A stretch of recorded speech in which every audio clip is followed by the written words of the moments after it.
Então vamos lá. Começando o workshop, um olhar sobre o autismo pela perspectiva da psicanálise. Gente, para começar, eu gostaria assim de propor um exercício mental para vocês. Gostaria que vocês assim, por um segundo, assim, se esquecessem um pouco que vocês estão no workshop sobre autismo, né? E que vocês, por um momento, imaginassem que vocês estão em um mundo que é um mundo cercado por gigantes, né? Gigantes medindo aí mais ou menos uns 5 metros de altura, né? Gigantes de pedra, todos eles feitos de pedra, né? Eles convivem nesse mundo junto com a gente, estão nos cercando, né? E esses gigantes de pedra de 5 metros de altura, a comunicação deles é uma comunicação, assim, muito estranha, né? Por quê? Porque esses gigantes de pedra, eles têm, assim, primeiro, umas risadas do nada, que são, assim, um pouco assustadoras, né? Eles estão conversando com a gente, de repente, e voltam, assim, rindo normalmente. Eles dão um grito, assim, do nada, e aí eles voltam e começam a falar baixinho, sussurrando, e não tem lógica, assim, sabe? Essa alternância da estranheza desse comportamento. Então, imaginem, né, esses gigantes com 5 metros de altura se comunicando dessa forma, né? O ritmo deles também é um ritmo, assim, totalmente incompreensível, né? Porque às vezes é como se eles se mexessem, assim, em câmera lenta, e às vezes eles aceleram, assim, e de novo eles falam novamente em câmera lenta.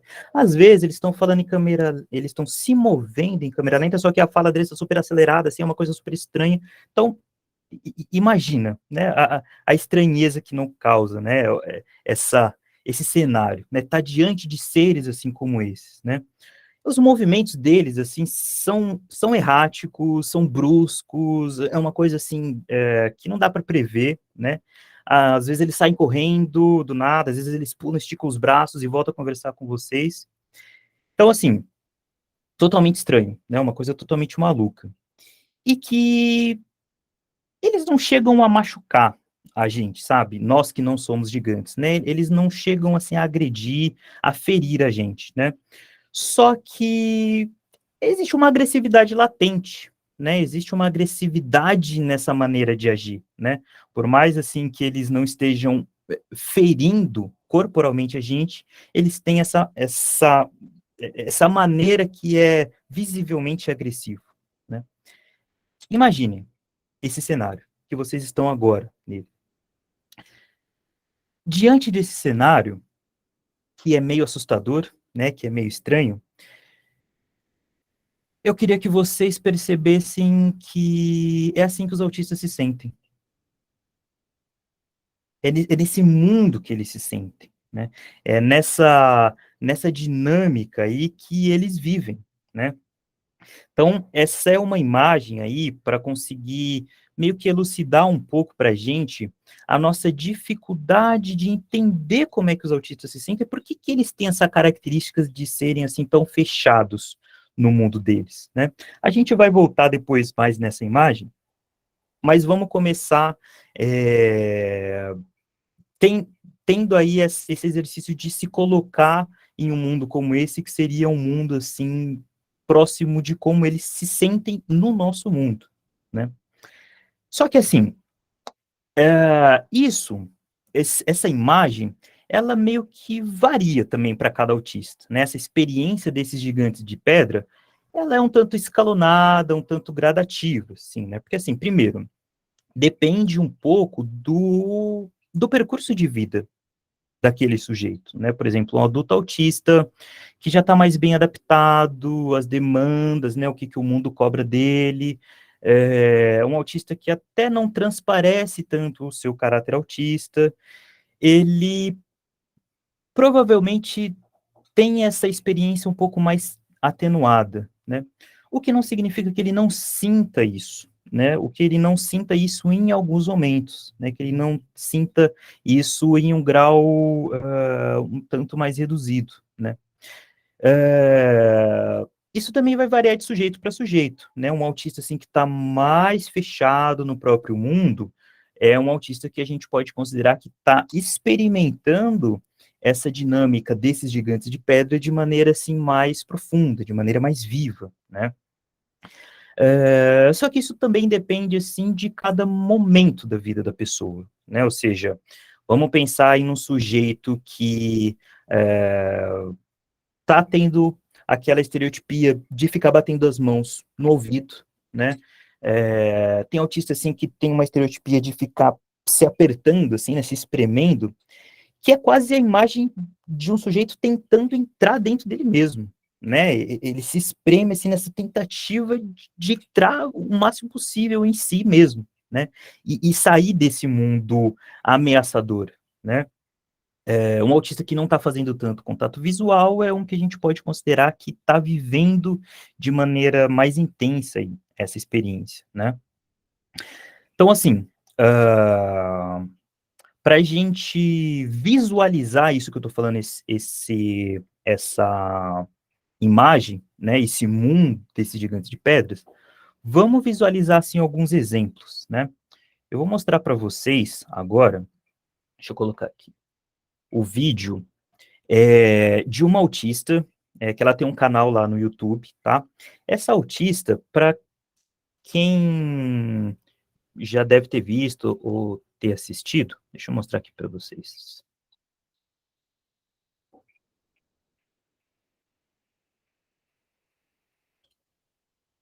Ó, não sei se vocês se lembram dessa moça aqui. Ela foi uma personagem de uma novela de uma das temporadas da Malhação, que fez muito sucesso, né? O nome dela era Benê, e ela retrata a história de uma autista real, que é essa que eu vou mostrar para vocês. O nome dela é Letícia Soares. Então, esse personagem da Benê foi inspirado nessa autista que existe mesmo, né? Ela faz palestras sobre autismo e tal. E eu vou mostrar para vocês um vídeo dela contando uma experiência quando ela era nova. E eu vou pedir para vocês repararem na forma como ela descreve a maneira como ela está se sentindo, né? Tentem perceber isso no vídeo que eu vou colocar aqui para vocês. Deixa eu colocar aqui.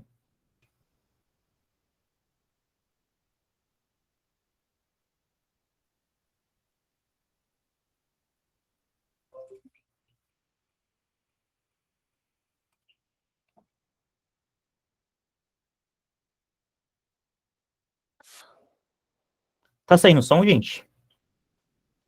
Não. Não? Então, peraí.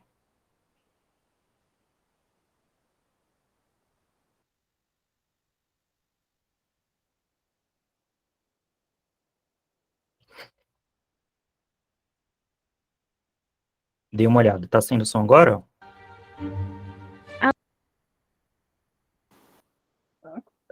Saiu?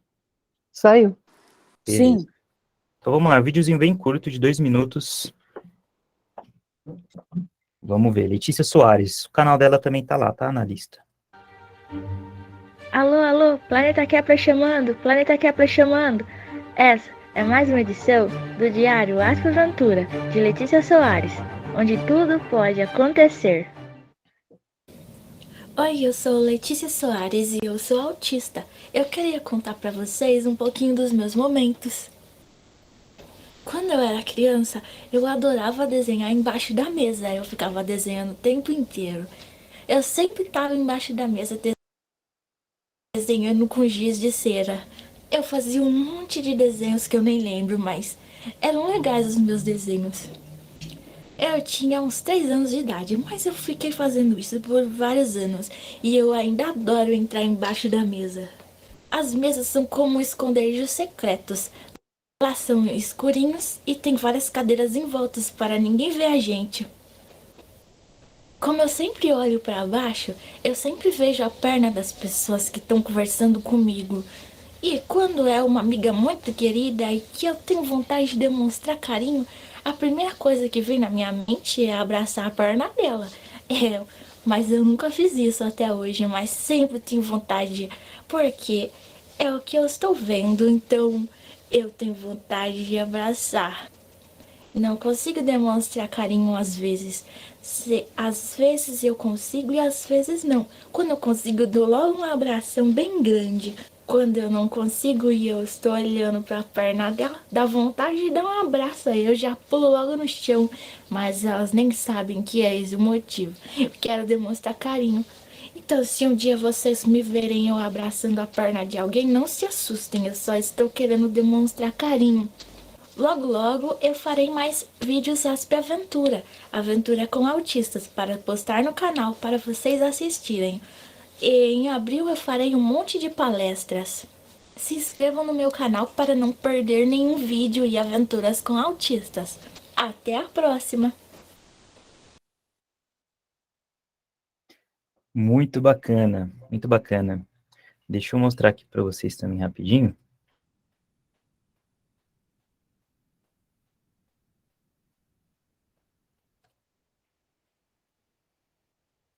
Ó, estão conseguindo ver?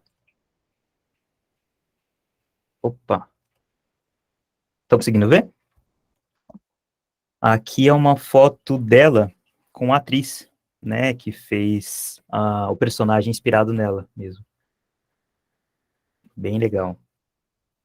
Então, assim, gente, olha que curioso, né? A gente, a gente percebe aí no relato dela, né, mesas que são esconderijos, né? Quer dizer, para quê, né? Se esconder em esconderijos? Existe a questão aí do não ser vista, do ficar olhando muito para o chão, né, de olhar as pernas, né, do outro, ó, que curioso, né, se você tá sempre à vista, né, no nível das pernas dos outros, né, então, que tamanho será que esse outro representa para ela, né, e é até engraçado, porque assim, toda criança, se a gente for para pensar, brinca um pouco disso, de se esconder, de ficar embaixo da mesa, né? Mas a questão em jogo aqui é a gente tentar analisar o quanto que em cada caso, no caso da Letícia, por exemplo, o quanto que isso é lúdico, né? E o quanto isso é para barrar um pouco esse desconforto diante da presença desse outro, né? O quanto que esse outro, assim, causa aí um excesso de desconforto, né?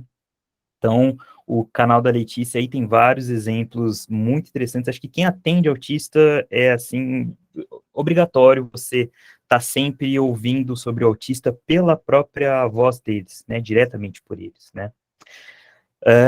Um outro exemplo também interessante para a gente pensar essa experiência aí desses gigantes de pedra é de uma autora bem conhecida até no mundo dos autistas, né, para quem pesquisa, que é a Temple Grandin.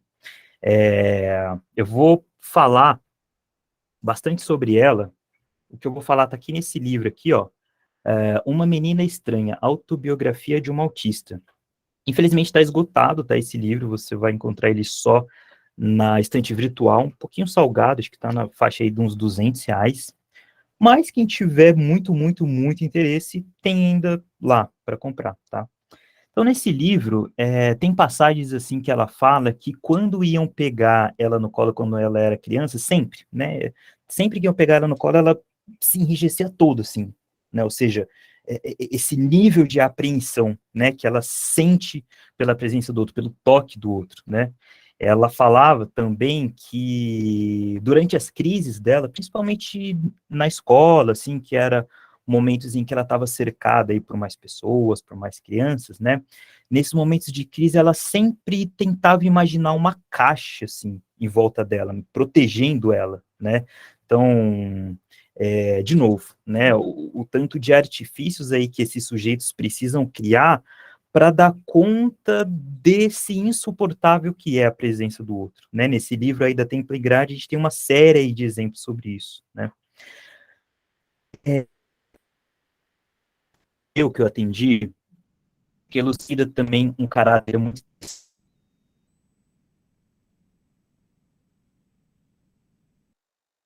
Tá travando.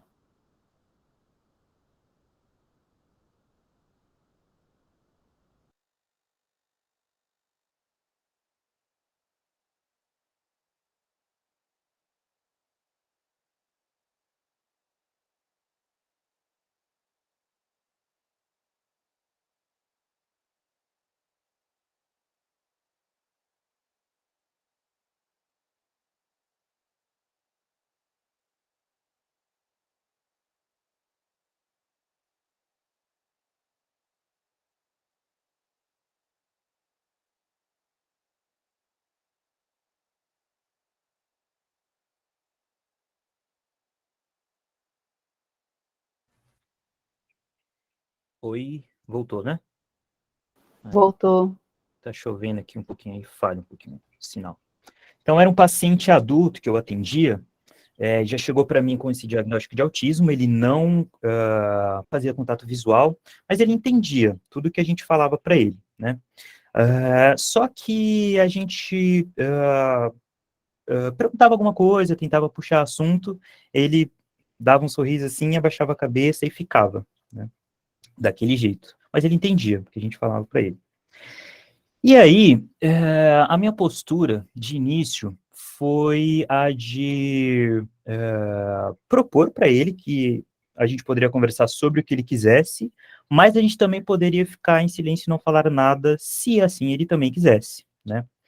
E o resultado foi que ele ficou em silêncio, né? Ele ficava em silêncio, né? Várias sessões ficando em silêncio.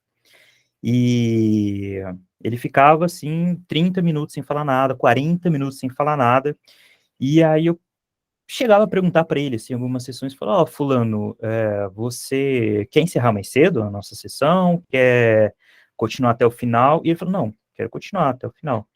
E voltava, baixava a cabeça e ficava em silêncio, né? Isso, assim, foram meses, né, nesse estado, né? Às vezes ele queria ir embora mais cedo quando eu perguntava, às vezes não, né? Resultado, depois de alguns meses, só nesse momento aí de silêncio, ele começou a falar,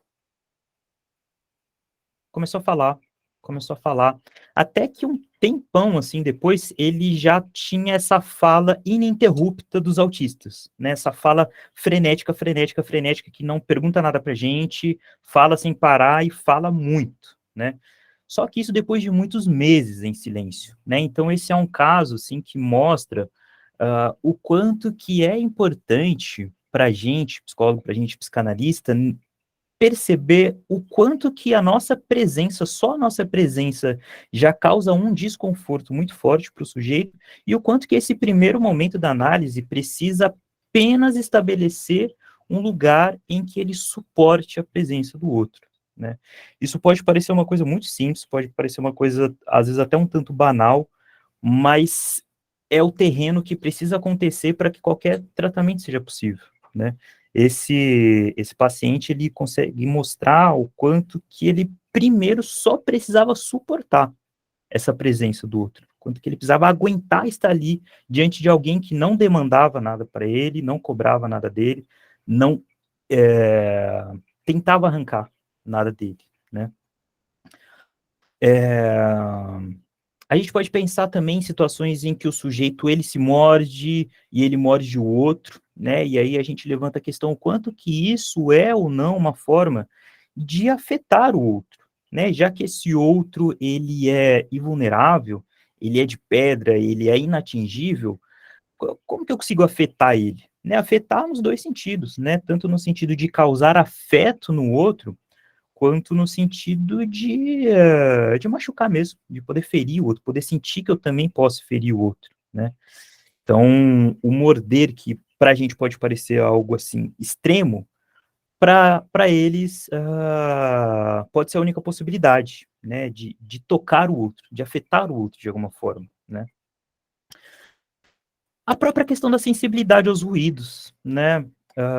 É muito se falado assim sobre essa sensibilidade a sons que os autistas têm, pensando apenas assim nesse caráter de uma sensibilidade do aparelho auditivo, né?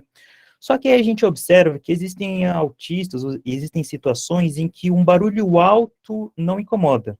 E naquele mesmo autista, às vezes um barulho mais baixo incomoda, né? Então, é de se perguntar o que que o som representa, será, né, para o sujeito, que caráter que tem o som e como esse som é sentido. Porque se a gente for analisar, o ouvido, né, ele é o único orifício do nosso corpo que não tem, assim, nenhum músculo que eu impeço a entrada do mundo, né? Todo e qualquer outro orifício que a gente tem um músculo para isso. A gente consegue fechar os olhos, a gente consegue tapar as nossas narinas a ponto de não entrar, da gente não sentir cheiro, a gente consegue fechar nossa boca, a gente tem um músculo para contrair o ânus, para contrair a vagina, mas a gente não tem nenhum músculo para contrair os nossos ouvidos, né, para não entrar nenhum som. Mesmo se a gente faz esse exercício, essa tentativa de barrar o som colocando a mão nos ouvidos, a gente ainda ouve o som ainda invade a gente, né? Então, tem até aquela brincadeira que as crianças fazem, assim, né? Quando ela não quer ouvir o coleguinha, que ela fala assim, lá, não tô te ouvindo, não tô te ouvindo, né? Por quê? Porque só tapar eu ainda escuto o outro, né? Então, olha como o ouvido, ele tem esse caráter de um buraco aberto para o mundo, né? Um buraco em que o mundo pode me invadir de toda e qualquer forma, né? Então, assim, percebam que eu estou falando aqui, trazendo esse exemplo dos gigantes de pedra, sobre uma das consequências, sobre a forma como o sujeito sente o mundo a partir do momento em que esse grande outro não é barrado, né? A partir do momento que esse grande outro, ele é todo, né? Ele é inatingível, né? Ele invade o sujeito ao seu bel prazer, né? Então, um livro interessante para vocês pensarem essa questão desse outro não barrado e os efeitos que isso tem no autismo, é esse daqui, ó, O Sujeito e a Psicanálise, Consonâncias, do Aquiles Furtado e do Luiz Aquiles Rodrigues Furtado e da Camila Araújo. Tem lá no link que eu mandei para vocês, tá bom? E esse aqui do Maleval também é muito interessante, O Autista e a Sua Voz. Ele também traz aí bastante dessa maneira em que o sujeito sente esse outro não barrado, tá?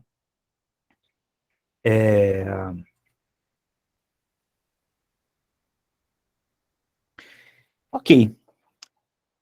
Além dessa questão, dessa imagem, né, desses gigantes de pedra, existe também uma outra questão muito interessante para a gente compreender a diferença do autista, né, para nós, não autistas, né, que é o quê?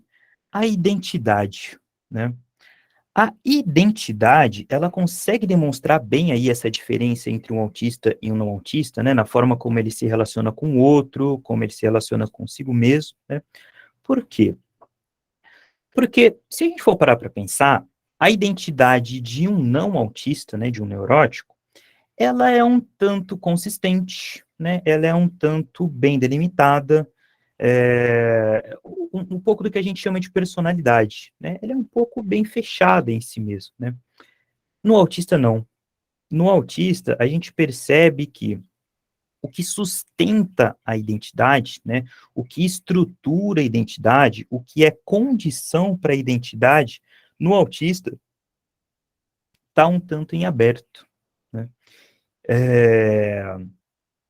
Só abrindo parênteses aqui rápido para psicólogos, psicanalistas, tá? Eu estou falando aqui do estágio do espelho, tá bom? Então, a gente vai perceber que o autista é aquele sujeito que não atravessou totalmente o estágio do espelho, né? Em alguns casos, em alguns aspectos, é um sujeito que ficou na borda ali desse processo, né?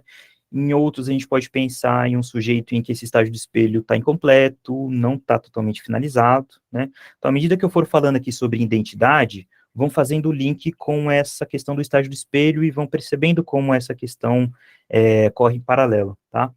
E para quem quiser se aprofundar nessa leitura, eu indico 4 textos para você, né? Em Freud, 3 ensaios sobre a teoria da sexualidade, onde ele vai falar lá sobre o autoerotismo, né? Lembrando que autismo surge desse conceito do Freud, né? De autoerotismo, né? É o Bloiler que tira o eros, né?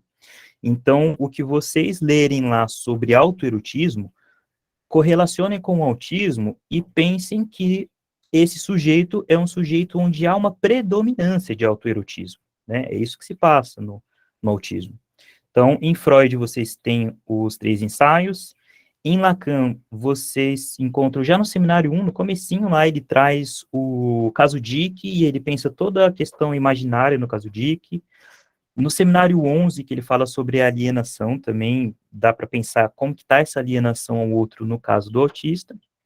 E esse outro livro aqui também do Aquiles, ó, é muito bacana, foi o último que ele lançou, porque nesse texto ele mostra também como acontece o desenvolvimento do registro imaginário também no caso Dick, só que nesse livro ele está analisando o caso Dick depois que ele foi atendido pela Melanie Klein, ele encerrou o tratamento com a Melanie Klein, né, parou, e depois o Dick ele volta para análise depois, né, com um outro psicanalista.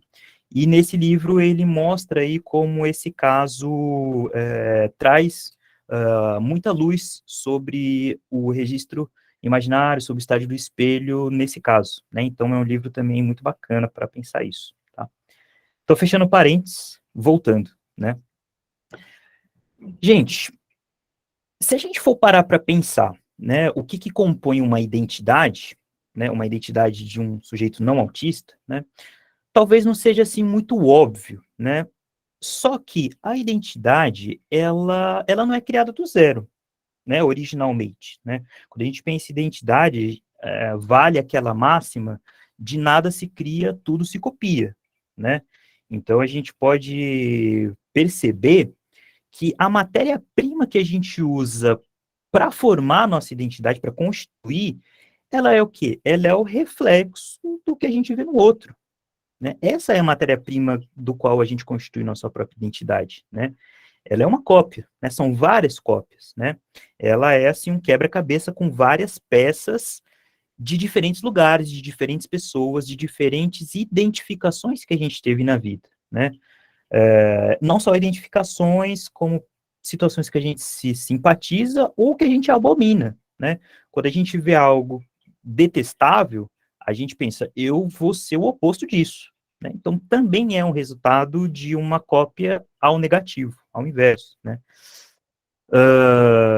Então, é juntando aí esses pedaços que a gente vai encontrando no outro, que a gente vai criando essa nossa forma de ser, um tanto bem acabada, um tanto bem delimitada, né? É isso que compõe nossa identidade. Ok, só que por que pensar em identidade ajuda a compreender o sujeito autista? Porque é justamente essa estrutura que forma a identidade, ou seja, vamos pensar assim de uma outra forma essa estrutura, né? Eu copio, né, quando eu me identifico, né, com aquela característica. Legal, essa é a primeira etapa. Só que aí depois eu passo a me identificar com o que eu copiei, né? Ou seja, nós, não neuróticos, a gente chega um momento em que a gente se identifica tanto, ou passado um tempo, a gente se esquece que a gente copiou aquilo e que aquilo originalmente não era nosso, né? A gente se identifica a tal ponto a se confundir com o que a gente copiou e a gente considera aquilo como nosso, originalmente nosso, que não é o caso, né? Então, é esse processo que está em aberto no autismo, né? Por quê? Porque o autista, ele é aquele sujeito que também copia, né, ele copia aquilo que ele vê no outro, só que ele não se identifica com o que ele copia. É uma cópia no qual eu não me identifico com ela, né? E assim, isso faz toda a diferença, né? Essa é uma das grandes diferenças, né? E, gente, isso tem consequências significativas na constituição do sujeito, na forma como ele se vê, na forma como ele vê o outro, né? E percebam como isso depende totalmente do estágio do espelho, né? Então, assim, talvez ouvir isso assim pela primeira vez, né? Para quem não é da área, para quem não pensa a respeito disso no cotidiano, né? Seja um conceito até um pouco abstrato demais, assim, para imaginar ou para visualizar, né? Então, vamos ver um vídeo rapidinho aqui de alguns segundos, para vocês visualizarem o que eu estou falando aqui, que é um trechinho do trailer do filme do Coringa, tá? Eu vou mostrar só um pedacinho e pensem nos que eu estou falando, nesse trechinho que eu vou mostrar aqui para vocês, tá?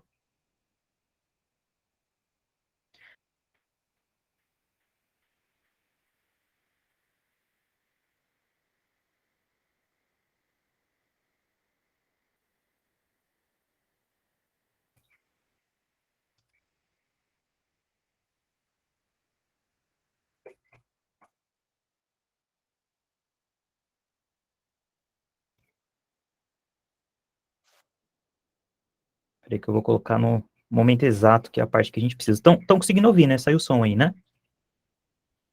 Não, Não saiu o som? não. Então deixa eu fazer de novo.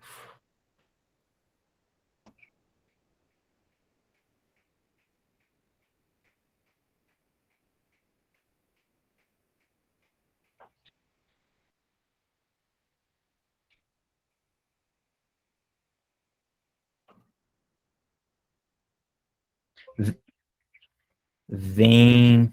Vem não, escutem, né? Escutem agora se tá saindo. Está saindo. Agora dá para ouvir. Beleza. Então reparem na risada dele, tá bom? Sorry. Arthur, I have some good news for you.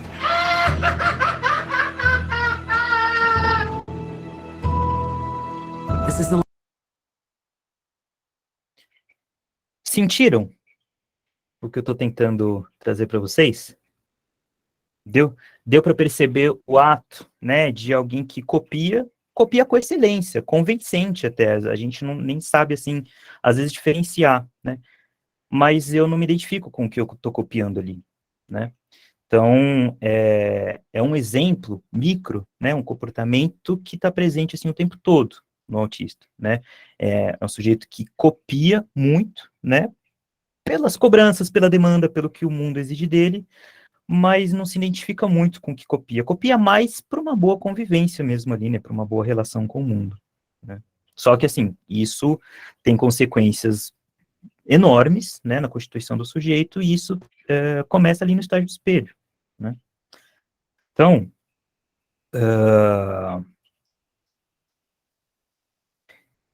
é que a gente está falando de consequência, né, o que isso causa em um sujeito. Além disso que a gente está falando aqui, a gente também percebe que uma outra consequência disso, né, é que o sujeito autista, ele frequentemente vai usar falas que destoam, né, uma frase que vai destoar do contexto que ele está usando ali, né. Uma criança, por exemplo, né, autista, quando a gente ouve ela falando, a gente tem a sensação clara, nítida, que ela está pronunciando uma fala que não é dela, né, que ela copiou e está reproduzindo exatamente da forma como ela ouviu, né, e isso tende a se prolongar por mais tempo, né. Por exemplo, teve uma paciente jovem que eu atendi já na adolescência, na fase adulta praticamente, né, que a fala dela, a maneira como ela falava assim praticamente só usando jargão, sabe, jargão assim, expressão assim pronta, né? Tem muito jargão assim de profissão e tal, mas tem muitos jargões assim que são expressões que a gente usa, sei lá, que tá na moda no momento, né? E ela era uma pessoa que só falava praticamente em jargão. E aí você ouvia que aquilo era estranho, né? Por quê? Porque jargão é um tipo de fala para se usar num contexto específico, né? Para chamar mais atenção, ou em um grupo específico aquilo funciona, não vai funcionar tão bem em outro, né? Então, essa paciente, ela conseguia fazer ela fazia uso dessa fala sem saber encaixar no lugar certo, sem saber encaixar no momento certo. Ela ouviu e passou a repetir da maneira exata como ela ouviu, né? Então, assim, se a gente for parar para pensar, a linguagem do não autista, ou seja, a nossa linguagem, ela é uma linguagem, assim, com muita variação, né, gente? A nossa linguagem, ela tem uma variedade de sentidos enorme, enorme. Chega, assim, a ser uma loucura mesmo, né? Tanto as nossas palavras, né, ou seja, cada palavra nossa pode ter um determinado sentido em uma determinada situação, né? Quanto os nossos sentimentos também, né? Vamos pensar, por exemplo, na ideia de chorar, né? Eu não choro só de tristeza, né? Eu posso chorar de alegria, eu posso chorar de raiva, eu posso chorar de emoção, né? Só o choro, né? A gama de expressões que um choro não pode representar, né? A mesma coisa rir, né? Não necessariamente eu rio só de felicidade. Eu posso rir de felicidade, eu posso rir de deboche, eu posso rir de nervoso, eu posso rir para não chorar, né? Então, os nossos a expressão dos nossos sentimentos é uma coisa louca, né? A gente estranha, às vezes, como o comportamento e a fala do autista destoa, mas se a gente for parar para pensar, são as nossas falas, são os nossos sentimentos que são uma bagunça, né? Que é uma loucura, né? O autista, na verdade, é aquele que segue um padrão único, né? Então, assim, por exemplo, né? Teve um paciente desse psicanalista, o Luiz, que era uma criança, né? Que ele ia super bem em matemática, né? Em matemática ele era ótimo, o melhor, sabia pegar, assim, com muita facilidade. Português já não. Português ele tinha muita dificuldade, né? E aí um dia o Luiz e os pais, o Luiz não, desculpa, ele era supervisor da psicóloga que atendia o menino, né? Então essa psicóloga e os pais tentaram entender ali o que fazia a matemática ser mais compreensível que o português e tentaram entender isso dele, né? E a fala dele foi sensacional, né? Ele disse, olha, mãe, é porque na matemática 2 mais 2 é sempre 4, né? Não é assim com os nossos sentimentos, não é assim com as nossas palavras, né?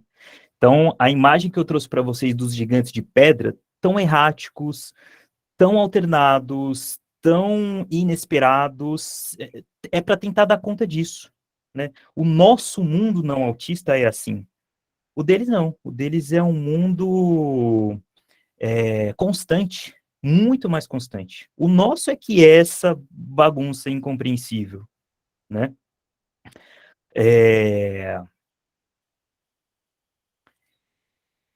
Essa é uma das consequências, né, que a gente pode pensar nessa hora de se expressar para o outro, né? Só que também tem uma outra consequência, assim, interessante, é, que é quando a gente percebe ele se referindo a si mesmos na terceira pessoa, né? O autista tem muito isso, de falar o fulano, né? O fulano de tal. É, muitos demoram, né, para começar a falar eu sou assim, eu sou assado, eu sou esse, eu faço isso, eu faço aquilo, né? E aí é que vem a questão, né? Porque esse pensamento do eu sou assim depende do fechamento dessa estrutura que a gente está falando aqui, né? Que sustenta a identidade. Se essa estrutura não se fecha, o eu está em aberto, né? O eu não se constituiu totalmente como uma entidade única, né? Tanto que, por exemplo, a gente pode pensar nessa questão, de novo, em nós, neuróticos, né, para comparar. Para a gente, né, quanto mais o nosso eu, ele é consistente, ele é fechado, ele é conciso, mais a gente vai ter o quê? Problemas para se adaptar em novas situações, em novas experiências, em dinâmicas diferentes, né? Por outro lado, quanto mais o nosso eu está em aberto, mais a gente vivencia o que a gente chama de crise existencial, né? Não sei quem sou, né? Não sei quem sou aqui, não sei quem sou em uma situação ou em outra, né? Então, para a gente pensar também que não se trata, assim, de encarar que no autista não deu certo e na gente deu certo, né? Não é esse o jogo. Na gente também não deu tão certo, né? A gente também sofre pelo fato de ter essa travessia completa aí do estádio do espelho. A gente também tem consequências disso. A questão é que a gente tem consequências diferentes do autista, né? Então, assim, só tomar uma água aqui.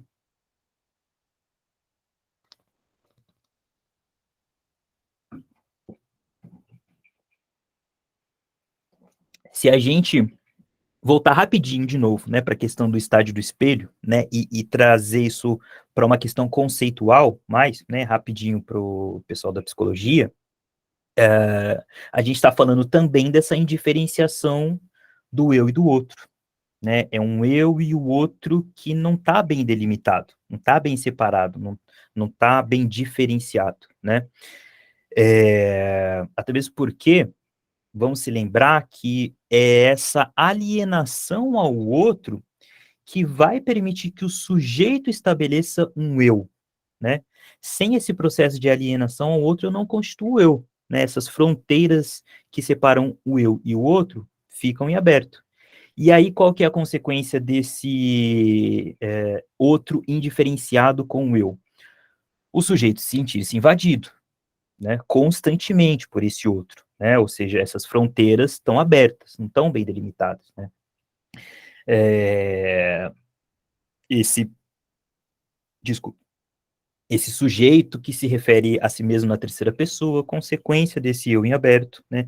Esse sujeito autista que às vezes usa um boneco para falar por ele mesmo, né? Consequência desse eu que não está totalmente concluído, não está totalmente fechado, né? Aonde vocês encontram isso? De novo, no seminário 1, lá no caso Dick, que o Lacan vai analisar a questão imaginária, né? Nesse livro aqui também, de novo, do Aquiles, também tem bastante disso, e nesse outro daqui também tem bastante dessa questão desse momento de indiferenciação, né, entre o eu e o outro. Então, voltando, gente, fechando parênteses, né? Quer dizer, lembrem, lá no vídeo da Letícia, né, mais um exemplo para a gente pensar, que logo no comecinho do vídeo, na abertura, ela vem em uma nave, né, espaçonave, e pousa em um outro mundo, né? E ela ainda fala, alô, alô, planeta Kepler chamando, né? E aí tem um monte de ETzinho, né? Ou seja, nós somos esses ETs, né? Nós somos um outro mundo incompreensível para eles, né? A Templengrad, por exemplo, a autista do livro que eu falei, ela tem uma expressão que ficou muito famosa, até que ela fala que ela se sente como se fosse uma antropóloga em Marte, né? Ou seja, não tem humano em Marte, né? Então, é um outro mundo para eles, né? E isso é consequência aí desse outro no qual eu não me identifico com ele, né? Não há uma identificação com esse outro, né? Esse outro, ele não me traz aí essa familiaridade, né? Ainda, né, pensando sobre essa questão aí da identidade, né, como resultado aí dessa alienação ao outro, a gente pode pensar assim, né, que essa imagem de si, né, esse quebra-cabeça unificado, né, esse corpo único, consistente, ele é resultado, então, dessa alienação, né, ou seja, essa cola, né, essa repetição constante, né, essa alienação um ao outro, né, essa alienação a essa imagem que vem do outro, né, essa alienação a esse desejo e essas expectativas que vêm do outro, né? E aí, de novo para psicólogos, né, diante disso, tem uma intervenção que a gente pode se perguntar como que a gente intervém nisso, né, que, por exemplo, em uma intervenção com o neurótico, o que a gente faz? A gente vai quebrar essa imagem que vem do outro, né, essa consistência dessa imagem, né, ou seja, a gente vai trabalhar para desalienar o sujeito a esse desejo do outro, né. Logo, no autista, o que a gente vai fazer? A gente vai dar uma imagem do outro, né, a gente vai permitir que o sujeito possa se alienar a essa imagem do outro, né, a gente vai apresentar um ideal do eu, né, para que para que o sujeito possa constituir um eu ideal, né? A gente vai ver mais ou menos depois exemplos como que isso funciona, mas só para a gente perceber então que vai ser então no contrapé de como funciona com o neurótico, né? É o contrário que a gente faz com o neurótico, né? Bom, sobre a questão da linguagem, né, com os autistas, como é que a gente pode compreender como que funciona a linguagem desses sujeitos, né? Tem um aspecto que acho que traz, assim, um tom muito interessante da questão da linguagem, que é a questão da musicalidade, né? A musicalidade ela é muito interessante para ajudar a gente a entender como que funciona a linguagem deles, né? Por quê? Porque na fala do autista falta, se a gente for parar para pensar, uma certa musicalidade, né? Lembra que a gente falou que às vezes a fala dele é como se destoasse, né? Ou seja, destoar significa sair do tom, né? Então, a gente percebe que é uma fala que sai do tom, por quê? Porque não tem uma alternância de tom, é um tom constante, né? Então vai sair do tom em alguns momentos, né? Não tem uma alternância de ritmo, né? Não tem uma rítmica na fala do autista, né? E essa questão da musicalidade na nossa fala, no nosso discurso, ela tem uma função para comunicar coisas que não podem, às vezes, ser comunicadas pelas palavras em si, né? Como se fosse mais uma camada, né, de linguagem. É uma camada que dá conta de falar sobre os nossos sentimentos, sobre nossas emoções, sobre diferenças de contexto, né? Tudo isso é comunicado também pela musicalidade com que nós falamos, né? E aí é até interessante, por exemplo, no início do tratamento, poder fazer uso, assim, de uma linguagem que seja uma linguagem, assim, sem essa musicalidade toda, né? Ou seja, uma voz até mais robótica mesmo, sabe? Uma voz, assim, mais constante, sem essa alternância de tom, sem todo essa carga afetiva que vem junto, né? Por quê? Porque isso vai causar menos desconforto na escuta do sujeito, né?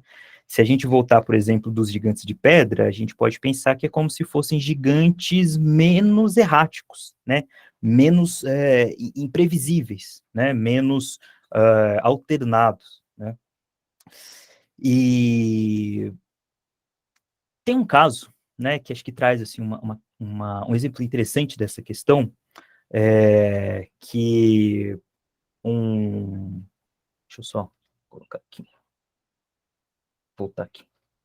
É um paciente criança, né, que eu atendo ainda, né, eu atendo ele faz já um bom tempo, e em um determinado dia, ele quis comunicar para mim, assim, uma questão muito íntima da vida dele, né, uma questão muito difícil, muito particular da vida dele, né.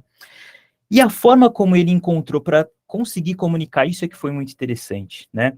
Ele falou assim, ó, eu vou te falar agora uma coisa e tal, né, uma coisa muito, muito importante, e eu vou colocar aqui um clipe de uma música, que era uma música em inglês, né, que ele não sabia a letra, e aí ele falou assim para mim, só que não é para você prestar atenção na letra, presta atenção só na melodia, só na música, né, enquanto eu vou falando, você vai prestando atenção na música, né. Olha que sensacional, né, foi uma criança, né, que encontrou uma forma de agregar no discurso dele, de incluir no discurso dele essa musicalidade de maneira externa, né, usar uma ferramenta externa para conseguir dar conta de colocar mais essa subcamada afetiva, de um jeito que para ele foi mais simples, uma trilha sonora, né, vou pôr uma trilha sonora porque eu estou comunicando aqui agora, né, e aí, diante disso, ele conseguiu falar à medida que a melodia ia correndo, né, então, é genial, né, e mostra como esse recurso da musicalidade, às vezes precisa, por eles, de um intermédio, né, uma ferramenta, assim, para facilitar isso, né. E tem uma série de trabalhos que fala disso, né, tem um livro da Inês Catão, que se chama O Bebê Nasce pela Boca, Voz, Sujeito e a Clínica do Autismo. Traz bastante essa questão da musicalidade.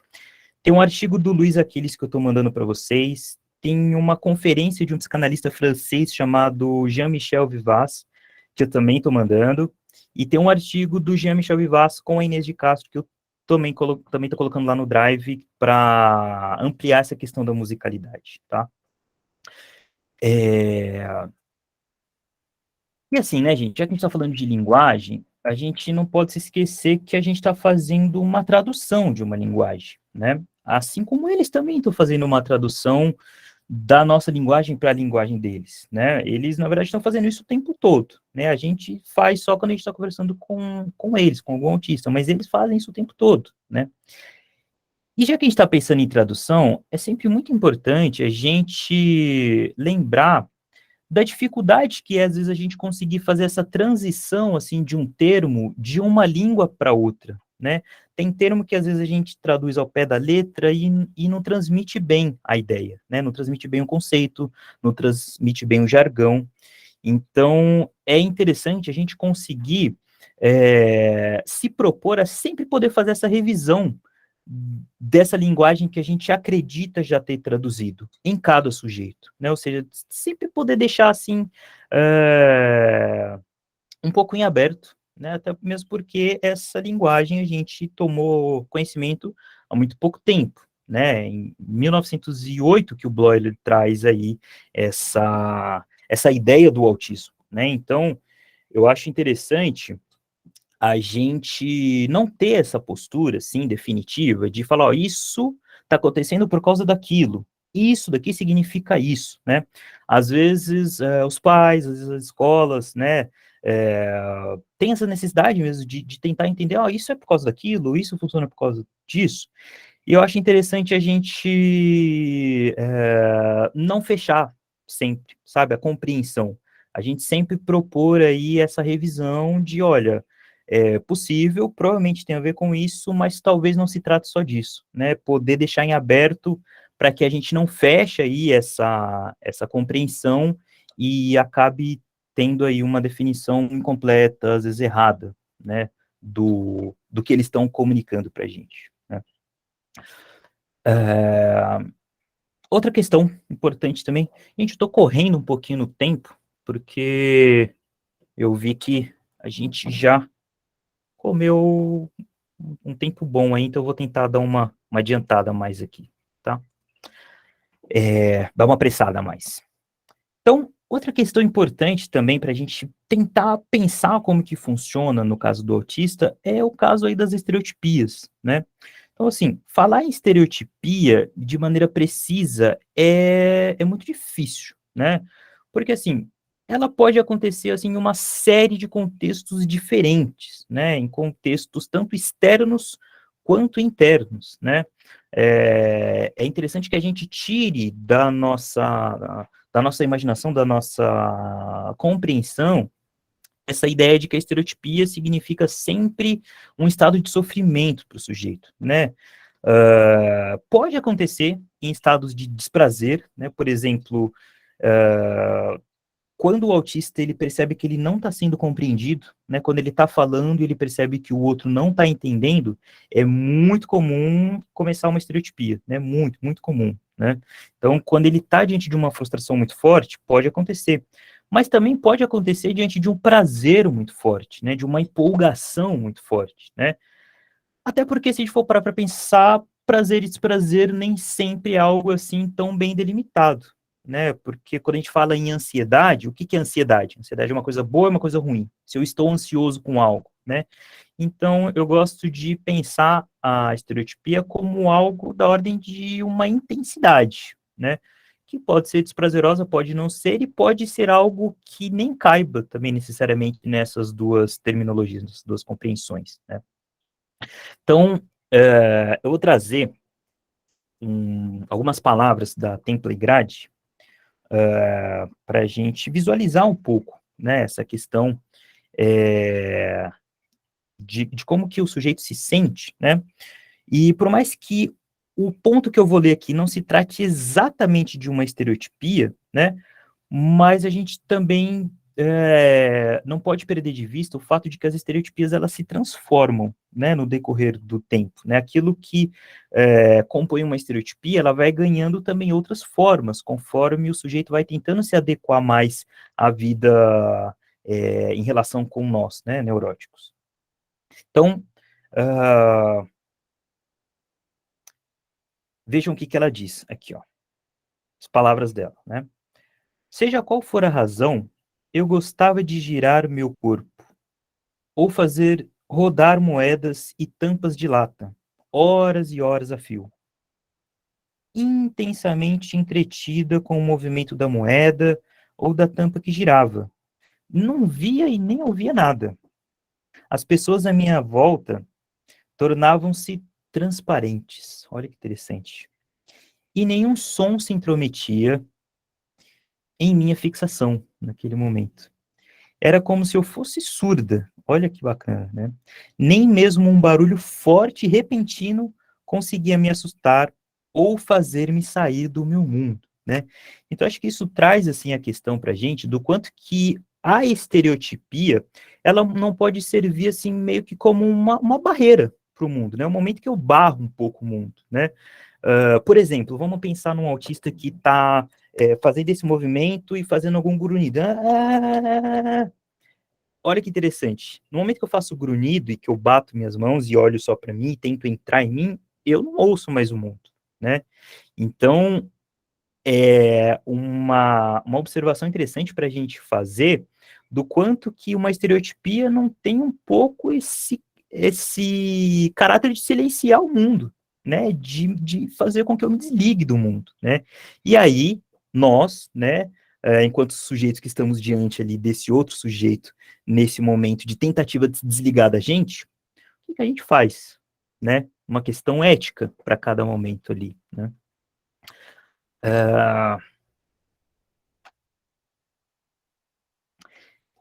Outro ponto muito, muito importante,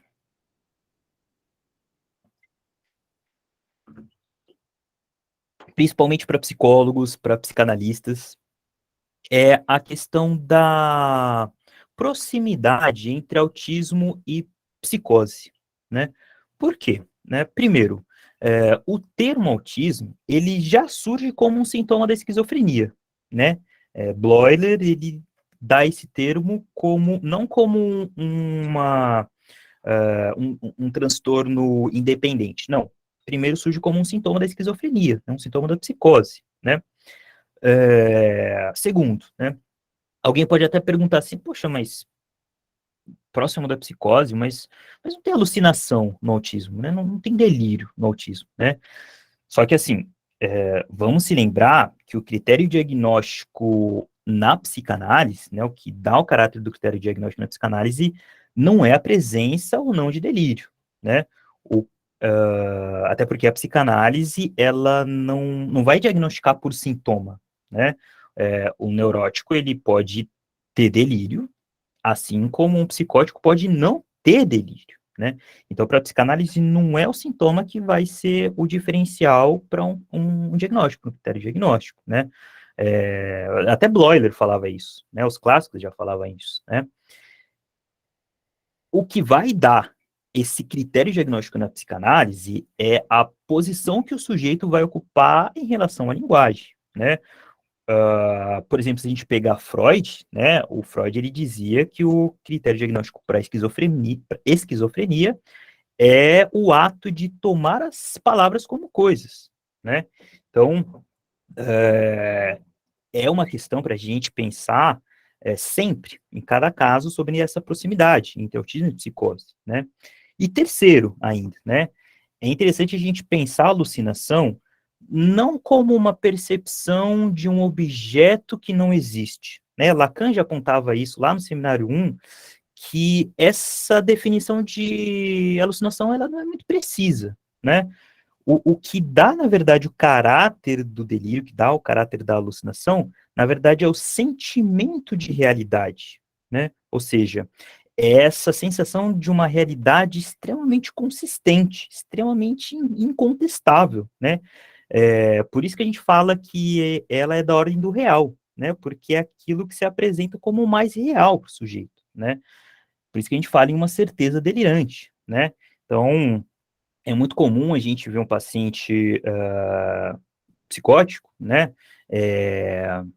Um paranoico, por exemplo, em que no momento em que ele se depara com a ideia, né, delirante, ele entra em êxtase, né? Ele fala, agora tudo fez sentido, agora que eu entendi, agora tudo se encaixou, né? Então, é isso que dá esse caráter de um delírio, de uma alucinação, esse sentimento de realidade, né? Então, assim, para vocês pensarem aí nessa dificuldade de separar autismo e psicose, esse livro aqui é um livro muito interessante, inclusive ele estava com um baita desconto esses dias lá na Amazon, acho que ele estava ele estava por R$ 25, se não me engano, estava pela metade do preço. Esse livro da Angela Vorcaro, tem uma conferência da Angela Vorcaro que eu estou enviando para vocês também. O livro esse livro aqui do Aquiles, o livro do Maleval, todos eles tratam aí um pouco essa diferenciação, né? A questão é que, para o Aquiles, só abrindo aí um outro parênteses, né? Eu não sei se todo mundo sabe, mas para psicose, para psicanálise, o autismo é visto de duas diferentes maneiras, para um grupo, para outro. Tem grupo na psicanálise que considera o autismo como uma quarta estrutura, né, além da psicose, da neurose, da perversão, uma quarta estrutura. Tem um outro grupo que já pensa uma proximidade muito maior, né, entre autismo e psicose. Então, o Aquiles, ele vai pensar essa diferenciação, só que ele defende essa proximidade maior, né. A Ângela e o Maleval, eles já pensam em uma quarta estrutura, tá? Ainda dentro dessa questão, né, é possível, né, a gente, se a gente for parar para pensar, né, já que a gente está pensando aí nessa ideia de uma alucinação, de um delírio como um objeto que não está lá na realidade, né, a gente pode contra-argumentar isso e pensar que é possível a gente se relacionar com um objeto que existe. É possível me relacionar com esse objeto que existe na realidade de maneira alucinatória, de maneira delirante, né? Então, é um ponto para a gente pensar essa diferenciação, né?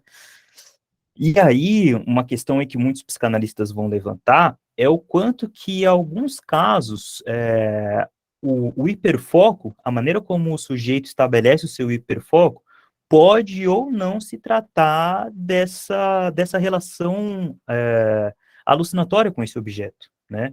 É o caso para se analisar o caso a caso, né?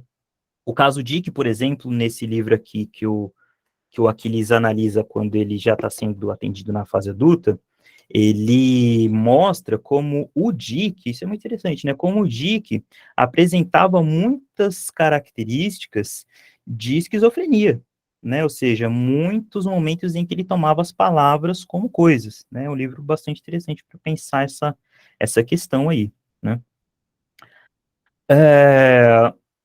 O hiperfoco, né? Falando um pouquinho agora sobre esse é, esse que é assim, um ponto de interrogação para muitas pessoas, né? O que eu faço com o hiperfoco do sujeito, né?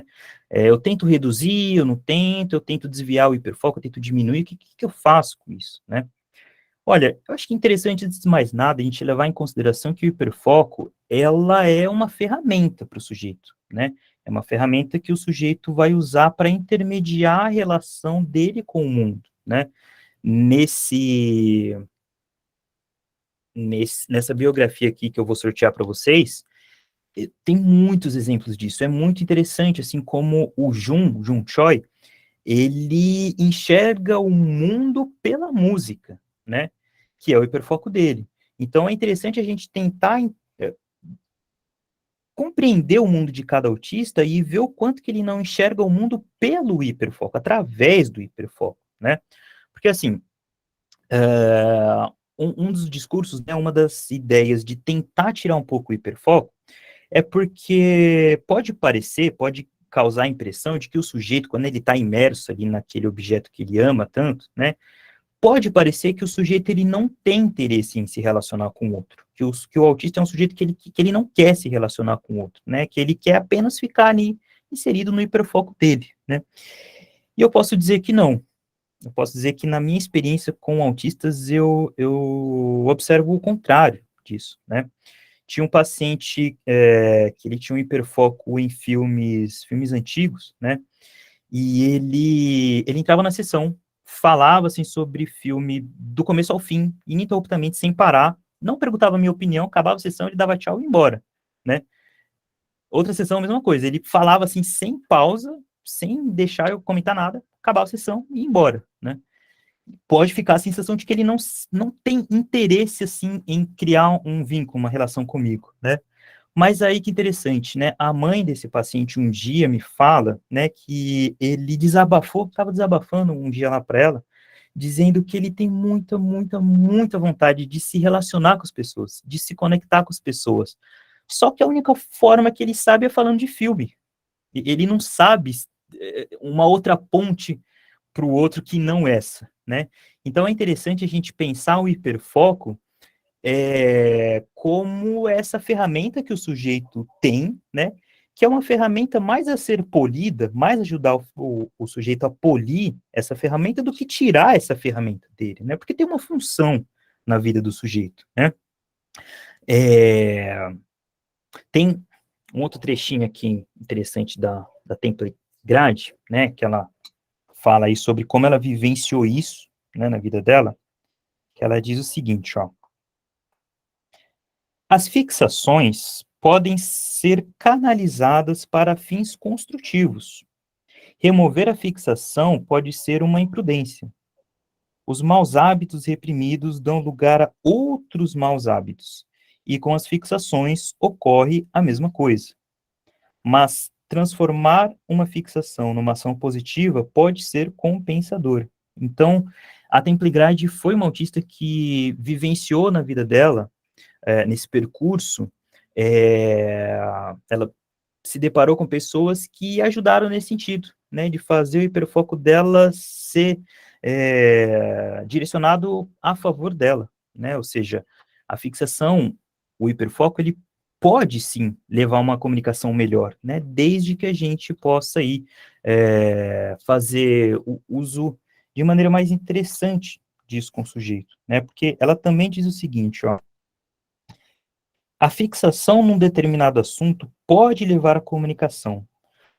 Uma comunicação talvez isolada, mas de qualquer modo um início de comunicação. Se devidamente conduzida, uma criança autista pode ser motivada para uma outra certa fixação, né? Uma fixação com verbalização compulsiva numa criança pode servir para dar vazão à parte da frustração e do isolamento que as crianças autistas costumam acumular, né? Então, sim, essa é a ponte, né, que o sujeito tem para o mundo, né? Então, por que a gente vai derrubar a ponte? Né? Para que a gente vai tentar ir nadando, sendo que já existe uma ponte lá estabelecida, né, construída, né? E aí acho que isso conecta, né, diretamente com um movimento que a psicanálise trabalha muito em relação a ele, que é o de dar voz ao autismo, né, ou seja, a importância de dar ao autista essa oportunidade de falar sobre o autismo, né, eles são,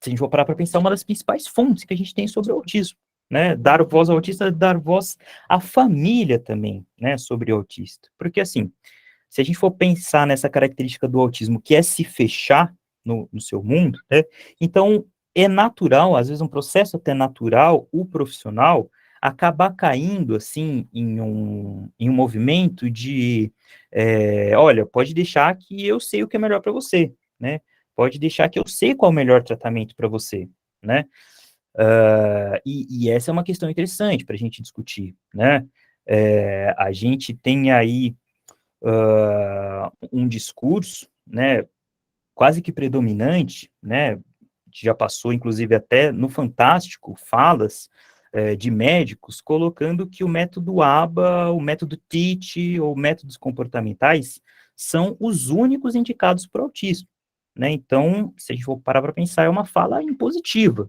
né, para o sujeito, ó, esse é o melhor tratamento para você, né, sendo que, assim, tem um artigo que eu vou mandar para vocês também, que também é do Maleval, né, que ele discute lá nesse artigo, né, ele tem uma leitura crítica, né, sobre esse discurso de superioridade de um método em relação ao outro, né, ele aponta até lá estudos, né, que a comunidade científica da França estava ali apresentando, para avaliar isso que é tido como uma cientificidade de resultados. Espera aí, alguém pedindo para entrar. Então, ele avalia isso que é tido assim como essa cientificidade, né, desses resultados que dizem que existe essa superioridade desse método, né? O que é isso que a gente está chamando de uma avaliação com critérios científicos? Tudo isso está sendo discutido lá, né? Porque assim, se a gente for parar para pensar nessa essa postura, né, dogmática, né, de anular outras teorias, na verdade está prejudicando o diálogo, né, entre as teorias, né, que é um diálogo que poderia ser muito benéfica para a própria comunidade autista, né.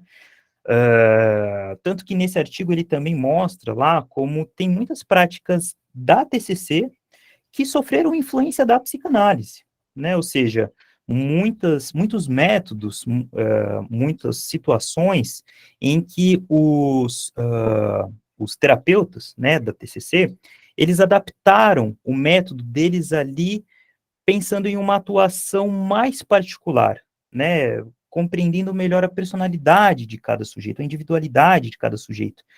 E aí, tentando também diminuir um pouco essa predominância aí desse sistema de aprendizado padrão que tem que funcionar para todas as crianças, né?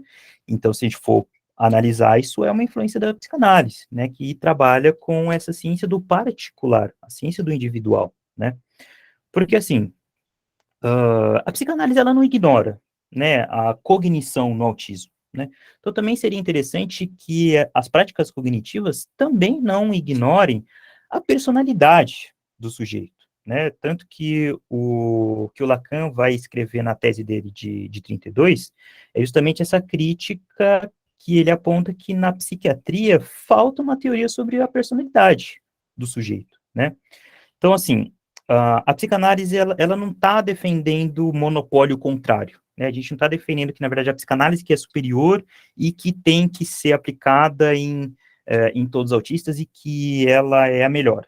Não. O que a psicanálise está colocando é uma autonomia para o sujeito, né? Propondo uma autonomia para a família, para que eles possam escolher o tratamento que melhor interessa a eles, né? Que mais seja aí adequado, né, o que mais ele se identifique, né.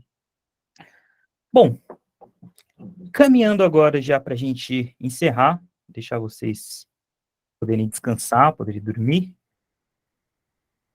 vamos falar agora sobre a questão da escola, né, a relação do autista com a escola, né, porque, só um segundo.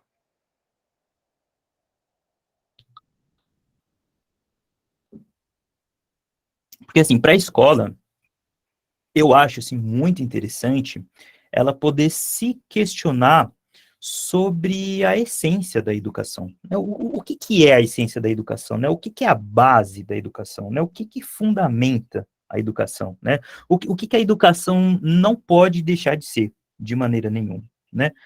Por quê? Porque o autista vai ser o sujeito que vai colocar isso em xeque.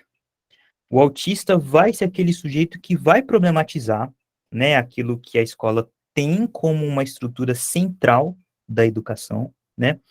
E se a escola não reflete sobre isso, não se questiona a respeito dessa essência, a tendência é que ela responda de maneira reativa a essa ação que o sujeito autista vai colocar no ambiente escolar, né?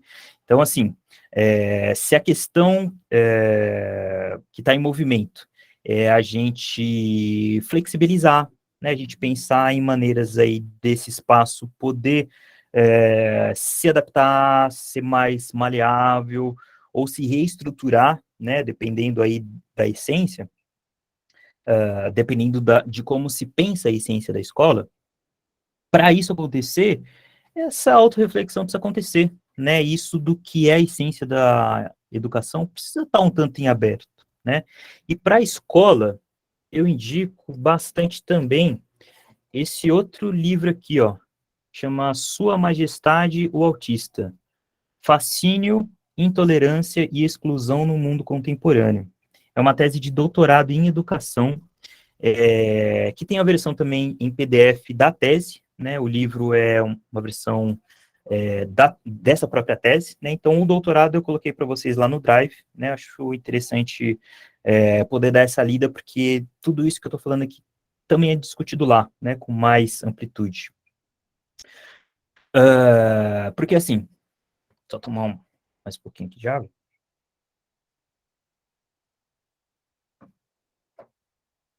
O autista, ele vai ser aquele sujeito que só vai se interessar no que você tem a dizer para ele se primeiro você ouvir ele incessantemente, incansavelmente, depois de muito tempo, ele vai poder abrir espaço para que você também possa dizer algo, né? Então, assim, quando a gente pensa nisso de ouvir o autista, né?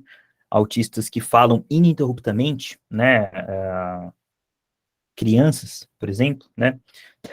Teve um paciente que um dia me falou assim, depois de 45 minutos falando direto, assim, sem parar, tem uma hora que ele parou e falou assim, você ainda aguenta me ouvir mais um pouco? Eu falei, aguento, claro que eu aguento, né? Então, eles precisam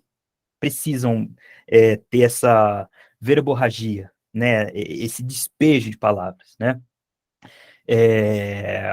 O próprio paciente que eu citei, né, que fala dessa vontade, desse desejo de se conectar com o outro, mas só consegue dessa maneira, por enquanto, né?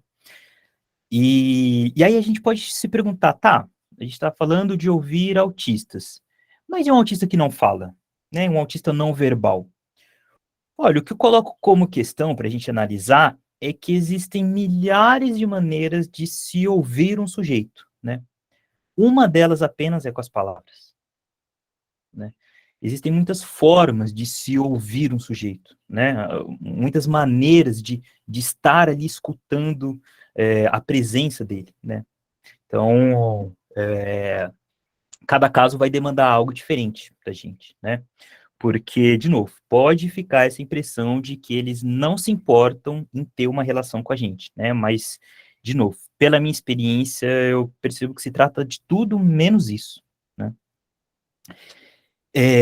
E aí que vem o desafio, né? Porque a questão é conseguir usar o que ele está dizendo como uma ponte para o que você quer dizer para ele, né?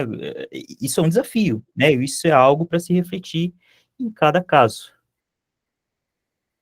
Quem é que mandou a mensagem? Tá. Eu discuto no final, tá? A impotência que a gente sente nesse momento, né, diante desse sujeito, né, diante aí dessa fala ininterrupta que não tem espaço para o que a gente quer fazer, para o que a gente quer dizer, causa um sentimento de impotência, né? E o que eu posso dizer também é que para qualquer pessoa que lide com um autista, seja mãe, pai, professor, psicólogo, psicanalista, a gente precisa saber muito bem lidar com a nossa impotência, né? Porque quanto menos a gente souber lidar com ela, né, menos condição a gente vai ter para saber lidar com eles, né? Então esse sentimento de impotência, né, esse sentimento de incapacidade, essa sensação de inabilidade, essa sensação de falta de resultado, de impotência mesmo, é comum, né, para qualquer sujeito que se relaciona, que trabalha, que tenta construir algo com um autista, né, isso é normal, né, então saber lidar com esse sentimento é essencial, né, para o desenvolvimento da relação com ele, seja terapêutica, seja familiar, seja relação escolar, né. E aí, já que a gente está dentro do assunto da escola, né, tem Playground, né, como eu comentei com vocês, que teve pessoas aí que atuaram aí nessa canalização aí da vivência dela, do hiperfoco, né, teve um momento que apareceu, assim, um novo professor lá para ela, né, e esse professor, ele começa a usar nas aulas, no assunto das aulas, o hiperfoco dela, né? Vamos se lembrar, para quem conhece ou para quem não conhece, a Templegrade, ela revolucionou a indústria pecuária, né? Então, o hiperfoco dela era em animais, né? E ela construiu ali projetos para tornar esse ambiente para os animais menos estressante, né? Projeto, assim, que revolucionário mesmo essa indústria, né? Então, esse professor, ele acrescenta esse hiperfoco nas aulas dela, né? E aí, pouco a pouco, o interesse dela vai deslizando do hiperfoco para outros assuntos naturalmente, né? Porque aí ela começa a ter um interesse pelo próprio professor, né? Por aquela pessoa, por aquela figura, né? E aí, o que que acontece? À medida que o tempo foi passando, esse professor um dia passou filmes de ilusão de ótica, né, para a classe. E a Templegrade ficou fascinada, né? Ela adorou aquilo, achou aquilo uma coisa assim sensacional, né? E o que esse professor fez? Ele disse para ela que ela conseguiria, né, construir uma estrutura assim, né? E ele foi ali meio que secretariando ela, né? Meio que ajudando ela ali como ajudante mesmo. Ajudando como ajudante é ótimo. Ajudando ali de bandeira coadjuvante mesmo, né? Auxiliando só, né? E aí, para psicanalistas, é interessante vocês perceberem como isso se apresenta como um ato de supor um sujeito do saber naquele indivíduo, né? Nesse livro aqui do Aquiles, ele discute essa questão que aconteceu com a Templegrade, e ele mostra aí por que isso se trata dessa suposição desse sujeito, né? Desse sujeito do saber, né? Gente, passei bastante do horário, mas estamos concluindo já, tá bom? Os últimos minutos. Prometo dessa vez. Então, legal. Para a gente finalizar, de que lugar, então, que é possível a gente se relacionar com os autistas, né? De que forma, né? Transferencialmente, como que a gente consegue se relacionar com eles, né? Primeiro, para psicólogos, psicanalistas, estudantes da área, né? É interessante, em cada caso, sempre colocar em questão o quanto que secretariar o alienado, essa proposição colocada pelo Lacan, pode dar luz para muitas intervenções, né? Por quê? Porque, primeiro, né, a gente está ali diante de um sujeito que a gente precisa levar ao pé da letra o discurso dele, né? Que é o contrário do que a gente faz em uma análise com um neurótico, né? Então, por exemplo, se a gente pega lá o livro do Freud, que ele analisa o caso do presidente Schreber, caso não, a biografia do presidente Schreber, o Freud ele leva ao pé da letra toda a alucinação do presidente Schreber, né? Ele não coloca em questão, ele cria a lógica daquele delírio, né? Então, no autista, na intervenção com o autista, a gente precisa fazer esse mesmo movimento de não colocar em questão o seu saber, né? E poder atuar muito aí dessa posição de secretariado, né? Porque, assim, esse conceito, né, que o Lacan, ele propõe até para ironizar mesmo, né? Porque era uma expressão usada por psiquiatras para dizer que não era para a pessoa cair nesse lugar, não era para o psiquiatra cair nesse lugar de impotência, né? Porque, assim, vamos lembrar que a psiquiatra, antigamente, era alienista, né? Então, o alienado era quem era paciente de um alienista, né? Então, por isso essa expressão. E antes do Lacan, essa expressão era usada para, tipo, ó, não cai nesse lugar de secretarial alienado, né? Porque senão você vai cair num lugar de impotência, né? Diante aí dos seus pacientes, né? Então, isso que era uma coisa para ser evitada, na verdade, foi o que o Lacan subverte e falou, não, é exatamente desse lugar que a gente tem que atuar, né? Isso daí vocês vão encontrar o Lacan falando sobre no seminário 3, e eu mandei um artigo também trazendo mais aí essa questão, tá?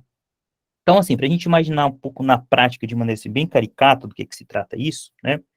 Vamos imaginar, por exemplo, assim, um psicótico, né, que ele acredita ser o super-homem, por exemplo. Bem caricato, tá, gente? Para esse paciente, não adianta falar que ele não consegue voar. Não adianta tentar convencer ele de que ele não é o super-homem, né? Nessa posição de secretarial alienado, né, como é que a gente secretaria isso? Como é que a gente secretaria essa alucinação? A gente pode se pautar nas leis desse discurso, nas leis dessa alucinação, tomá-las como verdade e secretariar esse discurso, por exemplo, falando assim, olha, não, legal, eu sei que você é o super-homem, tudo bem, mas será que o super-homem talvez ele não tenha feito, assim, testes de voo antes de, por exemplo, lá de um lugar, assim, muito alto, né? E ir trazendo esse discurso dele para para uma organização mesmo, né? Dentro do possível para uma realidade, né? Então, essa é uma posição de secretário, né, bem caricata, tá? E isso aconteceu de maneira interessante em um caso que eu atendo também, né, de um paciente que ele tem um hiperfoco em jogos, né, e é interessante porque ele meio que já me coloca nesse lugar, assim, de secretário dele, né, nas nossas sessões é meio que como se eu fosse o secretário da empresa dele, ele é o dono, ele é o programador, eu sou só o ajudante, só o secretário mesmo, né. E aí, teve um determinado dia que ele queria, sim, o jogo já pronto para a semana que vem, né? De maneira imposta mesmo, ele impôs isso, falou, ó, tem que estar pronto para semana que vem. Só que da maneira rápida, assim como ele impôs, eu meio que tropecei um pouco na maneira como eu respondi ele, só que o meu tropeço meio que trouxe uma guinada, né, para a análise dele, né? Por quê? Porque nesse meu tropeço, eu falei assim para ele, falei, ó, fulano, não tem como, né, para semana que vem a gente já ter feito um jogo pro PlayStation 4, né, ou PlayStation 5. E aí ele ficou muito mal, ele ficou muito desorganizado, ele entrou numa crise muito forte, né, na hora. E aí eu tive uma sacada, né? Como ele é muito fã de jogos antigos, por exemplo, eu trouxe a questão da Nintendo e de quem é o criador da Nintendo, né? Então eu trouxe para ele e falei, ó, fulano, acho que a gente está em um momento difícil aqui, né, da nossa elaboração, né? E será que, por exemplo, o dono da Nintendo, vamos até pesquisar aqui quem que é? Aí eu fui lá, tal, pesquisei e falei, é o Shigeru Miyamoto. Será que esse Shigeru Miyamoto, ou seja, eu apresentei uma figura para ele, né?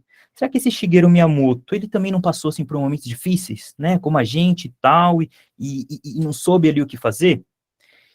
E aí ele começou a ficar muito interessado nessa figura, né? E aí ele ficou ouvindo, queria saber mais, e queria saber mais sobre esse fulano, né? E aí ele foi se acalmando, foi se acalmando, foi se acalmando. Moral da história, né? O que que eu fiz, né, nessa intervenção? Eu apresentei um outro, né? Primeiro, eu apresentei um outro para que ele pudesse ver nesse outro um ideal de eu, para que ele pudesse, a partir desse outro, construir o seu eu ideal. Né? Ou seja, eu trabalhei essa alienação ao outro, né? Uma figura em que ele pudesse se alienar. De novo, o contrário do que a gente faz com o neurótico. Né? O neurótico está alienado àquela figura, a gente vai quebrar. O autista, a gente apresenta alguém para ele se alienar. Né? E aí, segundo lugar, né? Eu voltei à posição de secretariar, né? Por quê? Porque se eu digo para ele não tem como, eu não estou mais no lugar de secretário, estou no lugar do sujeito que sabe. Sou eu que sei, não dá, né? Não. Voltei depois para a posição de secretário, eu não sei também, né, como secretário, mas talvez esse Shigeru Miyamoto saiba.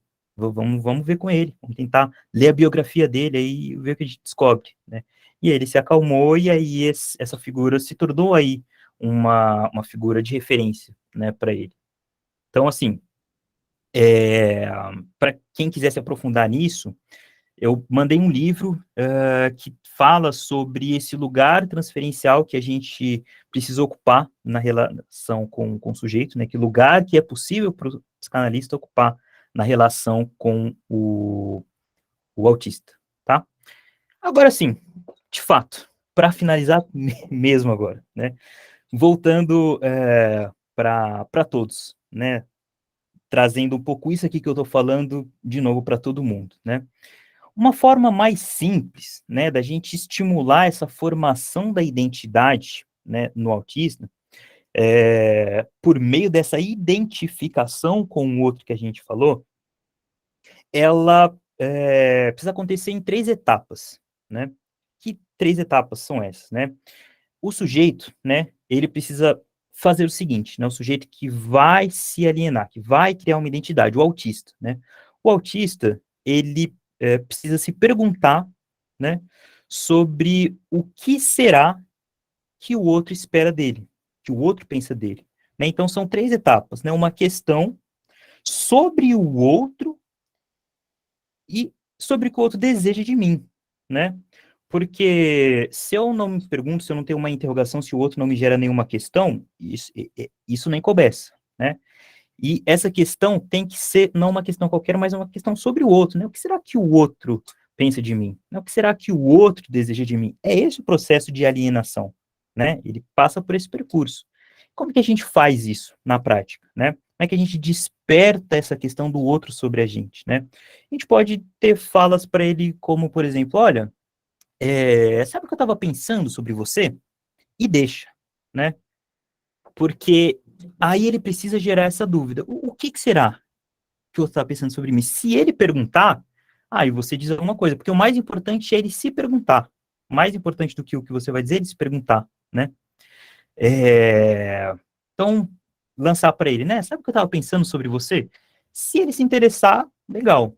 Se não, deixa, né? Porque aí senão você gera uma demanda para ele, né? Outra coisa que pode ser dita, né? Você pode dizer, ó, eu pensei em uma coisa aqui sobre isso aí que você está dizendo, né? E, de novo, né? Ver se há uma interrogação sobre a gente, se estabelece uma interrogação, né? Ou também, olha, eu passei esses dias pensando em você, né?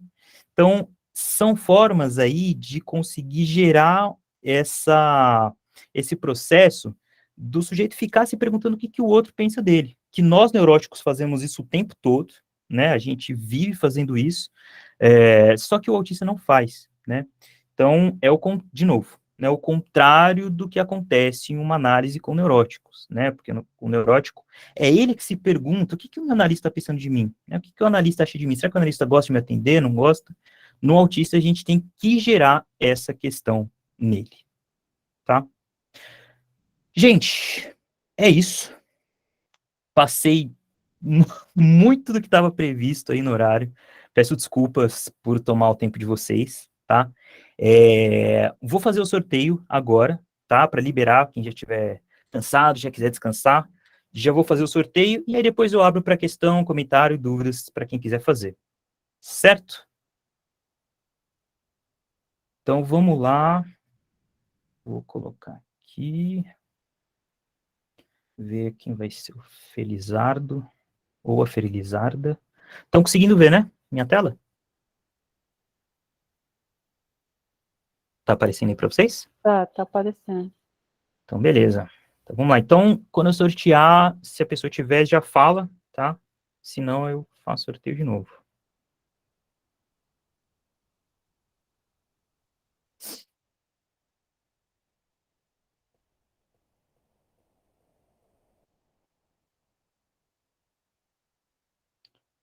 E o nome sorteado foi Natália de Faria Rodrigues. Tá aqui a Natália?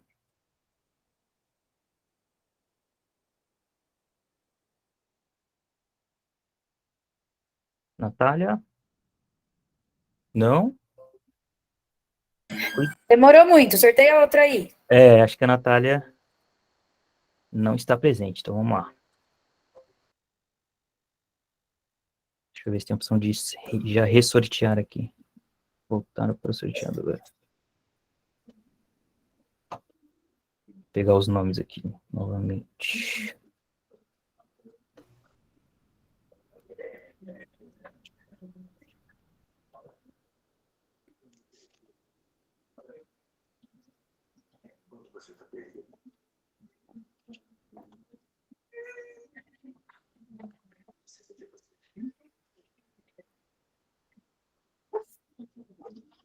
Vamos lá.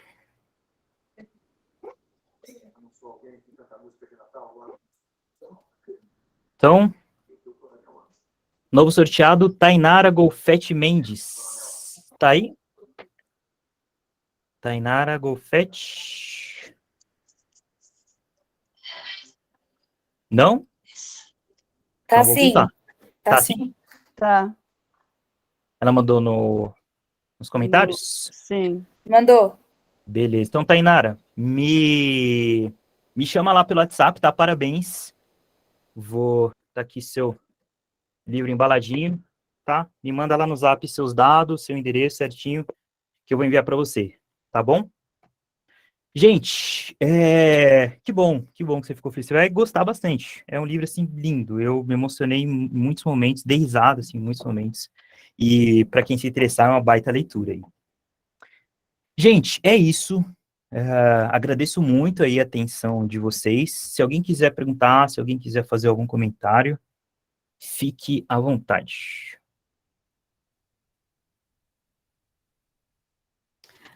O Drive você ainda vai postar lá no grupo do workshop, né? Vou O colocar agora. material. Vou Ok. colocar agora lá o link. Eu até enviei um livro no seu número, né? Da Temple Grandin, né? Uhum. Que eu não acho que aqui pelo Google Meet ver o PDF não dá, né? Não é possível. Aí, se você quiser compartilhar lá no grupo do workshop ou não, né? Fica a seu critério. Eu não entendi, desculpa, você tem ele no Drive ou em PDF? PDF, ver para o seu número. Ótimo, por favor, acho que todos vão agradecer bastante. Manda sim, por favor. Ver para o seu número para você colocar no grupo do workshop, porque não tem acesso, né? Por favor, o pessoal vai agradecer bastante. Tem um filme também da Temple Grande, quem se interessar, acho que encontra na internet. Ok. Obrigado, Márcia, né? Obrigado, Márcia. E gratidão, foi maravilhosa a aula. Eu que agradeço. Parabéns também, eu adorei. Fiz várias anotações, vou usar muito aqui em casa com meu filhote de 10 anos. Nossa, aprendi demais. Estou muito feliz. Muito obrigada. Que bom que ajudou. Eu que agradeço. Gente, desculpa por ter passado muito do que estava previsto, tá? Achei que ia ser mais enxuto. Mas a gente se empolga, é um tema que a gente se interessa, a gente se empolga e vai falando. Paulo, quando você vai fazer mais cursos? Vamos lá. O próximo... Sobre autismo? Sobre autismo, eu acho que vai ser o segundo. Só que aí esse vai ser mais voltado para psicanalista mesmo, trazendo mais carga conceitual, mais livros, já desde Freud, né? Freud falou bastante, na verdade, sobre autismo, né? Não é muito comentado, mas ele conversou muito com Fliess. Data, eu não sei, acho que eu não consigo te passar uma data agora, mas vai ser o segundo curso. Tá. Tá bom? Obrigada. Imagina.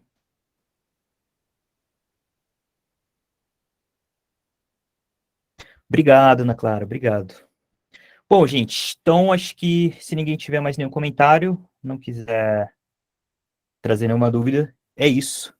Muito obrigado a todos vocês, muito obrigado a paciência de todos vocês. Qualquer dúvida, me manda um zap lá, tá bom? Eu já vou postar agora o material lá, tá bom? Bom descanso para vocês. Paulo, só finalizando, Oi, desculpa Cíntia, rapidinho. Oi. Eu tô só sem a câmera que eu tô dirigindo, só queria agradecer aí todos os pacientes da CMPC também que estão presentes. Legal. E se vocês quiserem mais do Paulo, falem para mim depois que eu já dou uma agitada nele para os próximos meses, tá bom? Obrigadão para vocês. E obrigada, Paulo, por fazer parte aí da nossa equipe. Eu que agradeço, gente. Obrigada, Paula. Boa noite a todas e a todos. Boa noite, Paulo. Boa noite, pessoal. Valeu. Boa noite. Tchau, tchau. Boa noite. Tchau, obrigada.